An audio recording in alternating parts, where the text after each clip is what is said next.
You look almost exactly the same. I don't know how you pulled it off. You are one of the stars of a show that has become my son's favorite show of all time. I was really nervous when it came out, that they were rebooting it, that they would screw it up, that this would be bad, because I love the Karate Kid. I love the franchise. And yet this show is a phenomenon. When it went to Netflix, this show went to another level. I felt like it was beloved, but just explain what it was like, the shift being on the Netflix page and all the people that streamed into it. Yeah, it was, it's still happening. It was like, surfing a wave, and all of a sudden behind it came this, monster tsunami wave. And all of a sudden it's just been, you really couldn't see it happening. It was kind of almost like a tsunami in a way, kind of sucked out. There was this kind of funny analogy, but it was like, after we had a break from YouTube and we were shopping it around to find a new home, there was this kind of downtime when it felt like maybe it's, is this going to land somewhere else? And then Netflix grabbed it, which is where we always wanted it to be from the beginning. Yeah. We were so thrilled just like that. I was happy to see, if it would show up in like the family category or the comedy category or the action category. Like I was just excited to scroll through Netflix and find it somewhere, right?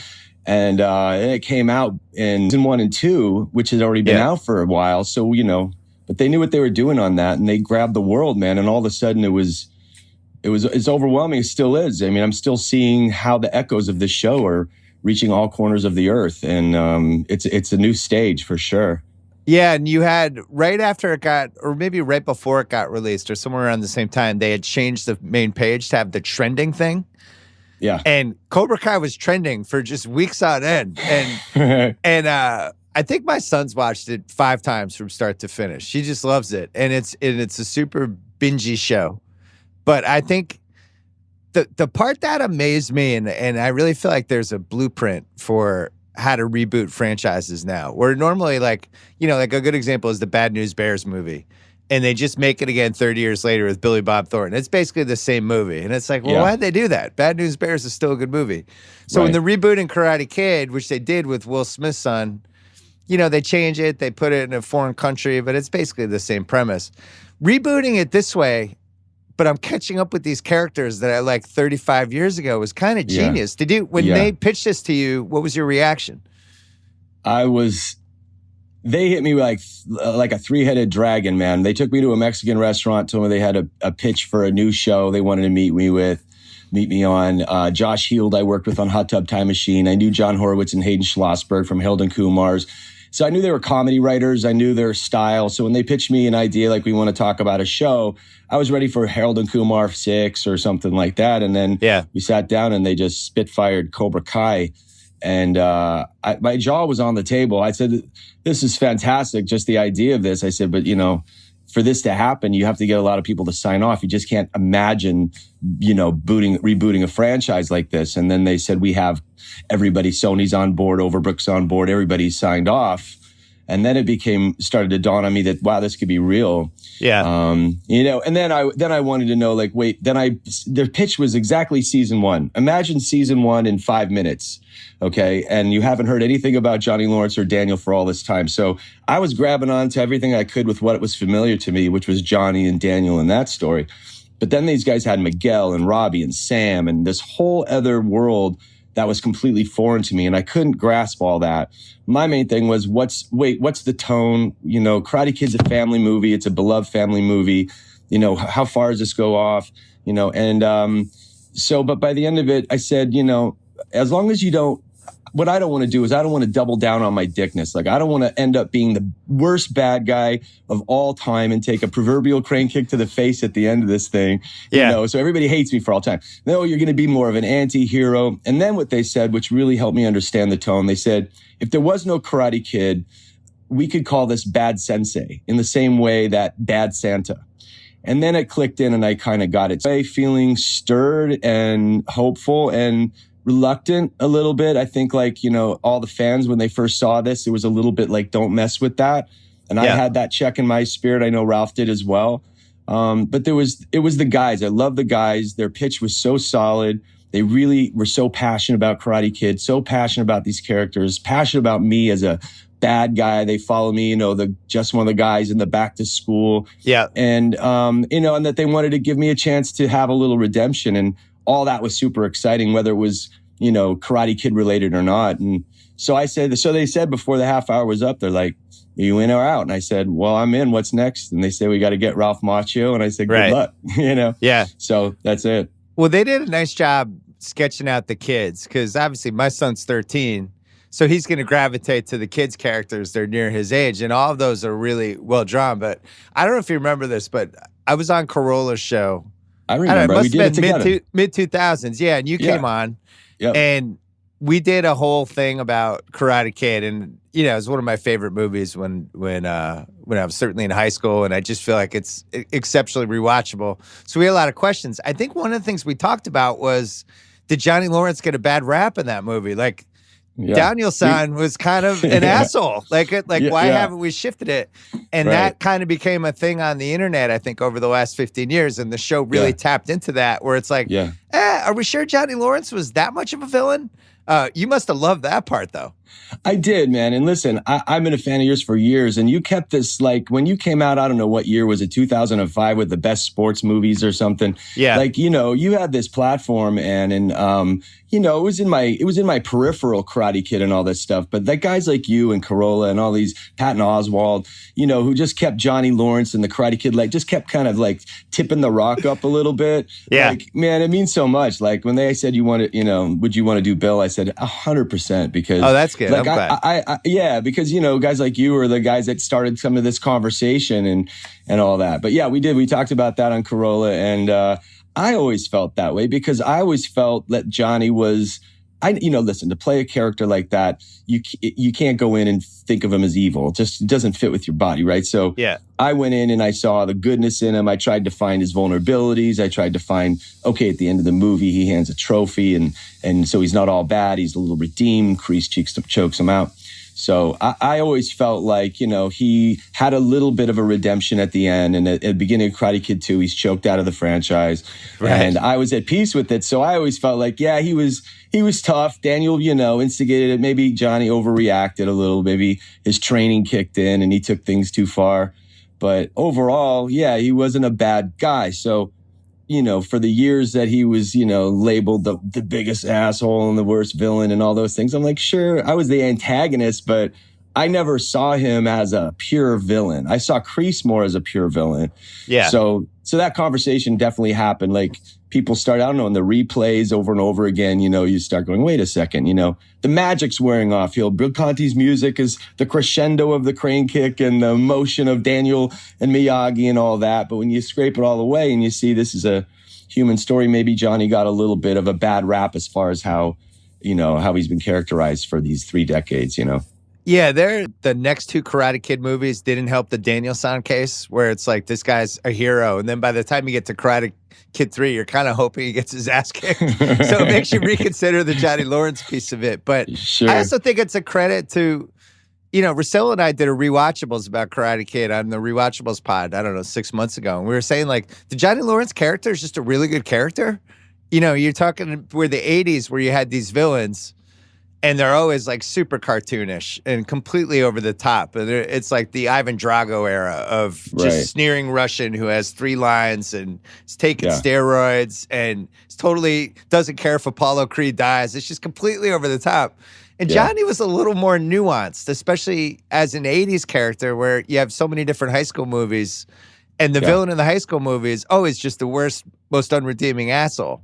Right. They're just always set up to take the punch. They were there, for the hero to conquer. He was written that way too. I think, Robert Kamen, who wrote Karate Kid, I don't know how much he thought about, Johnny handing him the trophy and having good sportsmanship at the end. It reminds me a little bit of Bad Boys with Sean Penn and that's a classic. And Isai Morales. Remember, like, I think they kind of became friends at the end, or there was a redemptive moment of Isai, and he doesn't kill him. He doesn't kill him. It's like there was a little bit of that somewhere in the script. So I had to build the whole character on that moment. For me as an actor, as a person, as an 18-year-old kid, reading the script, it was like, he's a badass. He's kicking everybody's butt. He's got karate black belt, but nothing I connected to until the end. And I'm like, oh, okay. So at his core, he's maybe not all bad. So I played that, I think there was a little more 2-dimensional villains that, you just hate to hate.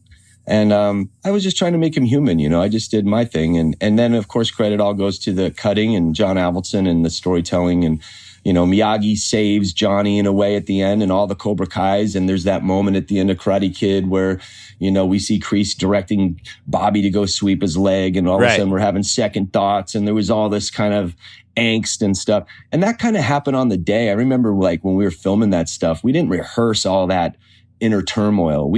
It sort of happened live. We rehearsed those scenes, but we didn't, it was happening for us. I remember Rob Garrison, who played Tommy, came on the set one day and we were both really in the dumps. And he's like, we couldn't figure out why we were so down. We're like, are we down because the show's coming to an end and we're going to Christmas and we're finishing the movie? And he said he called his acting coach and said, we're all going through some kind of sadness right now. You know, is there any, what do you think? He said, what are your characters going through right now? And he said, well, you know, we're realizing our teacher is teaching wrong kind of thing. And he said, well, you're living it. So all that stuff that happened at the end, and John Avildsen had cameras pointed from every direction. And it wasn't like they set those shots up to do. It was just, he was videotaping like live theater of what was happening and then put all that together. So I remember when I did the research for the Rewatchables pod, I learned a lot of stuff about the movie. You know, it's amazing how much stuff's out there. There's been oral histories, magazine features, all this stuff. And you threw yourself into learning karate for like 3 months and you became really good at it. Then this movie hits. And this happens sometimes in the 80s. And I can even sense when we talked about it 15 years ago, the character becomes so distinct that as an actor, you're almost like trapped by the character, right? So you go and you do Just One of the Guys and you do Can't Buy Me Love. Back to school. Back to school. So you do those two. I can't believe I screwed that up. I knew it was Back to School. Back to School, I felt like was him in college, basically. Right. But you do those two, and now you're like typecast as the... Yeah, right. But it was still the 80s, so you don't think that's happening. You know what I mean? Like 10 years then on the 90s, I'm like, wait, I'm the 80s villain. You know, in the 2000s, you're really starting to see that. For me, I was just... Man, I just loved acting. I loved being on set. And, you know, all of a sudden, you know, Back to School, I almost didn't do. And funny enough, Just One of the Guys, I signed on to do Just One of the Guys. And then day after I signed that, they offered me the bad guy in Better Off Dead.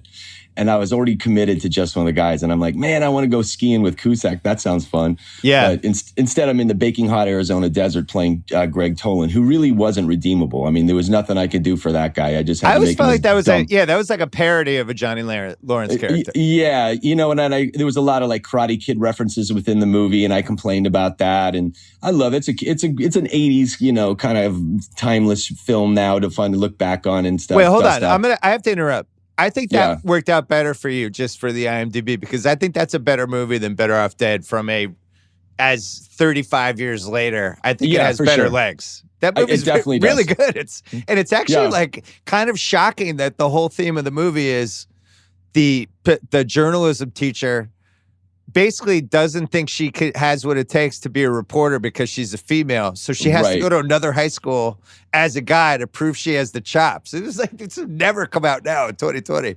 Right. Yeah, no, it was definitely a piece of time there. It was fun. I enjoyed doing the movie, and it definitely has better legs. Back to School, I was doing The Equalizer in New York, and I was working with Edward Woodward and doing some like real kind of drama, you know, Robert Mitchum and all these great classic older thespians that I was, you know, just professionals, you know, older seasoned actors. And I was just learning so much from them and felt like I was kind of getting away from the teen movie thing. Yeah. And while I'm on set, I get an offer for Back to School, and it's to play the bad guy diver. And I loved everybody that was involved, but I was like, man, this is like the third one. And so I asked Edward Woodward on the set, I said, you know, I just got an offer to do a movie. I've played two bad guys. And he gave me great advice. He said, you know, there's 3 reasons you take a movie. He said, either the part's so good, you do it for free. Number 2, the people are involved are so great, you want to work with them. Or 3, it's the money. He said, if not one of those, don't do it. And it was more than one of those. So I said, okay, I'm going to go do it. But with Back to School, I'm like, okay, I just played 2 tough guys. So for me as an actor, what I have to do is I have to turn this guy and make him, I made him the Cowardly Lion. I just found he's just got at the end, he gets a cramp, you know, I grew my hair out and had this kind of walk, you know, and tried to make him a little funnier and a little more, but they pulled me aside halfway through shooting and said, you're coming off too quirky and funny. Can you be more the tough guy from Karate Kid? I said, I already did that. So, right. But I loved it. I mean, honestly, back to school, if I had to film a movie right now of anything I've ever done, if I had to be on another set for a day, it would be that. It was such a party. It was exactly the movie in real life, And that was a major, was just as successful in the time. It was a moment it had. Yeah, I think so. I think it showed Rodney his best work. I mean, he was great in that. He really carried that whole Did film. he ever roast you during that on the set? No, but here's my first meeting with Rodney in Madison, Wisconsin. I get to the hotel with my suitcases. I roll into an elevator, goes up a floor, a door opens up. Rodney steps on the elevator, hair sticking up in a robe, crusty eyes, And I said, hey, Rodney, I'm Billy Zabka. I'm playing Chaz. He goes, yeah, I know who you are. How you doing? I said, good. And I said, what are you doing in your robe? He goes, I got to get to the sauna. I got to get the pot out of my lungs. He goes, you're young. You can handle it. That's how I met Rodney. And then we became friends really on that. We talked a lot in the trailer. I gave him a Christmas card, which I think he thought was charming. I went to his trailer, put a Christmas card in there, and he told me a lot about his life and his family. And the rap party, I'll never forget. He was at the head table, and I was over with a bunch of the other cast, and he came all the way across the room and tapped my shoulder and said, I just want you to know how much it meant to me that you gave me that Christmas card. Right. And that was really cool. That's cool. Yeah, it was cool. When did you feel like, as you head into the 90s, that the hangover of those three characters are just how like casting directors are looking at you? Yeah. You don't expect that. You expect as an actor, you're like, well, they know you're an actor. You can play different things. But, listen, it's a business. So they're finding, which actor are people going to have an emotional reaction to. And there's a pre-existing one with this guy. So I got a lot of different roles. I said no more than I said yes. And I took things that were more creative for me than they were going to be great films, Yeah. They were just things that were fulfilling to me as an artist. But I didn't really realize. I just kind of changed. Listen, The Karate Kid at the same time was gaining more and more steam. It's not like it happened and it lived there. It's like, HBO comes out, cable TV, the internet, and this thing is playing constantly, gaining new and new fans. And so this kind of shadow of Johnny Lawrence is like growing on my side. And casting directors had a hard time getting around that. They would say it flat out, you're too identifiable as this character. And I always thought this, and I did this music video. I don't know if you ever saw Sweep the Leg. So, oh, yeah. Okay. So I remember putting stuff in my column about it. I was excited you did that. Yeah. That was my first time kind of like meeting this whole thing head on. This band wrote this song, Sweep the Leg, and the great guys, the head of the label, great guy, took me out on a boat, played me this song, wanted me to be in the video. I wanted to jump off of the boat into the sharks. I said, no, I'm not jumping around with a headband. But, if you let me write it, direct it, and have creative control of it, I'll try to get all the guys back and I'll try to do something really special. And they said, go for it. And that's what Sweep the Leg came together. I wrote it. We shot it. The Cobra Kai's came, Ralph came in. And then hitting the button to upload on YouTube, I think I was like 2007 or something. It just took off. People loved it. It was picked up by news channels talking about this thing. And that was the first time that I realized what a fan base there was out there there was Cobra Kai knitting clubs and volleyball teams and Cobra Kai everywhere. And it was nice, I got to kind of look but I also kind of felt like, man, the way I'm going to get to the other side is go through the eye of the needle. Like I gotta, hit this on the head. And so when Cobra Kai came along, it was like the perfect storm of all that was happening over there and all was happening in my career. And now I get to dive in right to where I started and like turn them inside out. They're writing me incredible stuff to show many colors, layers. And in many ways, he's a completely brand new character because he has 35 years of life that's been written for him. He just has the history that everybody's familiar with. So it's an exciting time with that, Yeah, it's nice. I feel like it all happened this century because I remember I got to page 2 in 2001 on ESPN.com, and maybe within like the first 9 months, I wrote about the Karate Kid trilogy, and it was just the entire column. It was like 4,000 words breaking it down, and I got so many emails about it. And people were just like, holy shit, somebody wrote it. Somebody did it. It just kind of kept going. I remember 2 years later, the OC launched, or 1 year later, whatever it was. And they had the obvious Johnny Lawrence ripoff character who's like starting shit with the new guy. I was like, oh my God.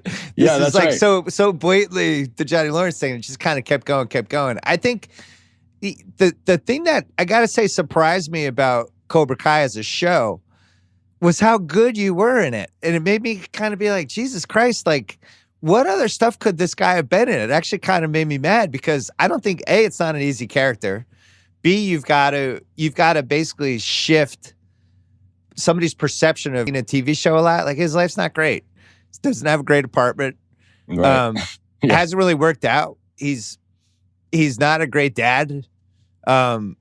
He's, what is he, pushing 50 at this point, or maybe even a little past that? And he just doesn't have his shit together. These are people that aren't normally on, as the lead of a TV show. And it got pulled off. And then at the same time, they're flipping Machio, where I'm kind of like, I don't really like Machio. I feel like I'm gravitating to Johnny. It was like a mind trick.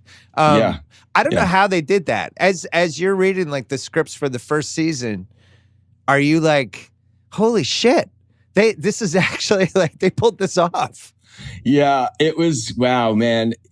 On paper is one thing. I think, they definitely wrote it that way. But it's the way into the universe, because now here we are in season 3 going into season 4, and like, so that was the smart way to grab everybody and to grab, and to let everybody sync up, and realize, okay, let's take Daniel down a few pegs. He's a little human, maybe a little fallible. He's not the superhero, which is fun. And then let's beat the hell out of Johnny and give him a Coors Banquet, throw him on the floor, don't even give him a friend. He doesn't even have a fish or a dog. He's trying to make things work. Is a great way to come in, because you would think it might even be the other way. Johnny owns a nice car dealership. He's a successful guy. You could have gone that way. And Daniel's still toughing it out in the valley with his mom. And, so it was really the storytelling, the writing on that. I love that. Some of the lines and some of the things, I'm like, wow, he's really kind of still tough and a jerk. But it was about diving into the soul of Johnny and the heart of him. And then putting the heart into the words coming out of his mouth and the actions coming out of his body, and then realizing this is stuff that was programmed from Kreese way back. And so it was a great acting experiment. Listen, as an actor, you want to build up your back path. You want to build your backstory. So much of that was filled in already, and then to just fill on top of that. But how people are responding to it, and it was a thrill for me to have fans go, wow, we like the character. To have people rooting for Johnny Lawrence right now it's a thrill, because for 30 years they weren't, But well, the best episode is when it's near the end of season 1. I thought the key episode, which made me think the show was going to have real legs, was when him and Daniel actually like hang out and they go get drunk at the bar, and just that episode is just really fun. And it's like, holy shit, this is kind of like mind blowing. I don't know where this is going. And it was weird because watching, which is where the show premiered, as we discussed before. Like, I just wasn't used to watching things on YouTube and having like it finished and the next one come up, but it was kind of hard to stream on your TV. You had to get the app, and I don't feel like they did a great job in general just with the app. It was sometimes it would restart, stuff like that. And then when it got on Netflix, especially when it had the 2 seasons together, it was just so easy and so bingeable. And they always had like a little tiny cliffhanger at the end of each one. Because they only did what, 16? 20. 20? Yeah. 10 and 10 and 10, yeah. And they fly by. So like I look at somebody like my son who's just like, I have nothing to watch. I'll just watch Cobra Kai again. And you're banging it out in like, I don't know how many hours, but well, it's written like a 5-hour movie carved up into turning points. Yes. And it's really that. It's just, it's a page turner. And reading the scripts is the same way. You just keep going to the end. It just never ends, Well, but with a couple big ones, like Kreese coming back. Kreese coming back was like, what? Yes. Yeah. All and that, then the man. end of season 2 where, and now I know I don't want to step on season 3 because I haven't seen it yet, but everybody listening to this will know it's out and probably at least knows what happens in the first one. But it's pretty aggressive. Yeah, it's a pretty aggressive ending to totally. season 2. Season 2, we all got that script because we didn't know really what was coming. We knew something was going to happen, but when we got that script, the entire cast and even the makeup trailer, the stunt department, it was like someone died in there. It was like, can you believe what's about to happen? Yeah. And, and I was like, I'm emotionally invested in Johnny. So like, I felt very proud of the new Cobra Kai Johnny built, and here comes Kreese, and, they have a fight, but I don't really know where that's going. I know, and then he starts to betray me. And the end of season 2, everything that the show was built on is just pulled away. Johnny doesn't have Cobra Kai, Kreese is in there, his kid's in the hospital. It was a punch in the gut. And if it didn't have a season 3, I'm like, if it ends here, this is the worst ending of all time for Johnny. So you had no idea if season 3 was happening? No, we didn't know. Because YouTube basically got out of the content business. And then you're kind of keeping your fingers crossed at that point. Well, yeah, they produced season 3. So season 3 was produced by YouTube, but they waited for their analytics and all the whatever they do to figure out if they want to do another one. So we got, I think, a green light on a shooting of season 3 pretty soon after it aired, and then we went and shot season 3, and then Netflix acquired 1 and 2 and exclusively 3. So, and nobody's seen 3 yet. This is why Netflix's stock is like $500+, whatever it is, because they're smart. They're really? Like, hey, this is Cobra Kai. Dude, we put this in 200 countries. Were you worried? Did you film this during COVID or before COVID? What was the schedule? Way before. Season 3 was completed last November, almost a year ago, over a year ago. So yeah. So we were done November, December, and then went into post-production like throughout the year. So no, we weren't there for that. Is Allie in season 3 or no? Who? Allie? Allie with an I? I don't know, man. I haven't seen this season. I hope so, but I can't, we'll have to. You don't want to spoil it for me. All right. I don't want to spoil it for anybody. Well, listen, there's a phone on the beach and it appears to be from Allie, but who else has that? Good cliffhanger. How much has your life changed since this went on Netflix? A little bit. It's been a little bit of, I've got kids and a family. The privacy's a little different right now. I'm a little more, people coming up, to me, this and that. My life is my family and my friends. So, that's what I focus on. It's great that I'm doing this work and people are responding to it. You can't look at it too much, otherwise they'll take you out of it. It's like the natural baseball, like you got to block out the whole stadium. Right. So, as far as I'm concerned, it's thrilling, but I keep my kids still haven't seen Karate Kid. That's on the list. I know that sounds crazy. How old are your kids? 11 and 7.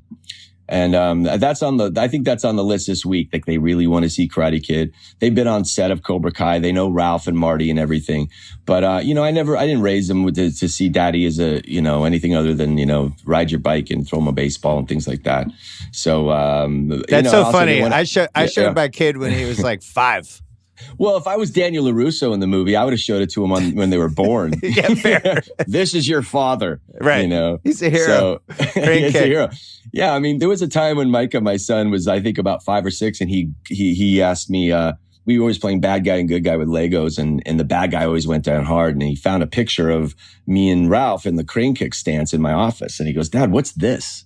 And I'm like, "Oh, that's from a movie I did a long time ago." And he goes, "Oh, are you fighting that boy?" I said, "Yeah, I was fighting that boy." And he goes, "Well, did you win?" And I'm like, "Well, not this fight. I go many other ones." But then he Googled the trailer and saw me in a skeleton outfit beating the crap out of some guy on a fence, and that didn't go too well. So I'm like, I'm going to wait till you're a little older for this, guy. Right. So, anyway. Yeah, I'm sure once he dives into the whole franchise, he'll be upset about the scoring in the movie. I still don't know how Johnny didn't win. It was like punch to the face was legal, then it wasn't. Yeah.